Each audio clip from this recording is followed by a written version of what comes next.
welcome to your first Canadian tax adventure. Let's find that perfect window of opportunity.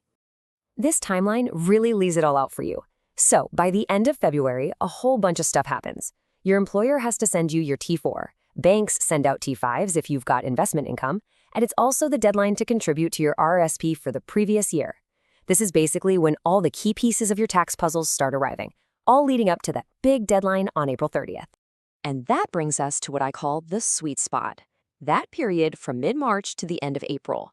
The magic of waiting for this window is actually super simple.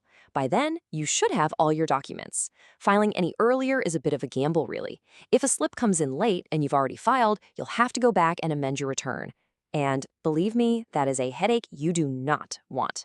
A little patience right now saves you a ton of trouble later. Okay, so you know when to file. Now let's get into what you actually need. Think of this next part like you're gathering all your ingredients before you start cooking. Being prepared is honestly half the battle. First up, the basics. You're going to need your social insurance number, or SIN, your current address, and your direct deposit info. And here's a little pro tip for you. Make sure you have that direct deposit information ready. It's an absolute must if you're hoping to get a refund, because it's the fastest way to get that money from the government right into your bank account.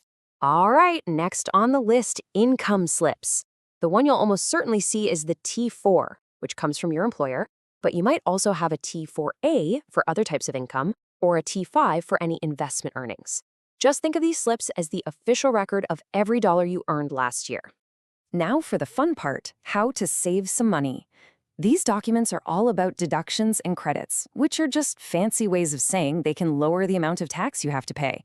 We're talking about things like RSSP contributions, your T2202 tuition form if you're a student, medical expenses, and yeah, even your digital news subscriptions. Every single one of these receipts is a potential dollar back in your pocket, so do not overlook them. Okay, so we've been throwing around terms like T4 and T5. All these codes can sound like some kind of secret government language, but they're actually pretty straightforward once you break them down. So let's quickly decode the two most common slips you're going to run into.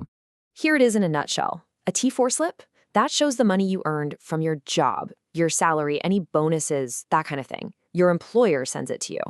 A T5 slip, on the other hand, shows income that your money earned for you, like interest from a savings account. That one comes from your bank. Simple as that, right? So, you've figured out your timing, you've gathered up all your documents, but why are we really doing all of this? Let's talk about the reward at the end. Because filing your taxes isn't just about paying what you owe. It's actually a huge opportunity. And here is a piece of advice that is absolutely vital. Even if you didn't earn any income last year, you should still file a tax return. Why? Because filing is the key that unlocks government benefits. We're talking about things like the GST/HST credit, which helps with sales tax, and all sorts of other programs. If you don't file, you're literally leaving free money on the table.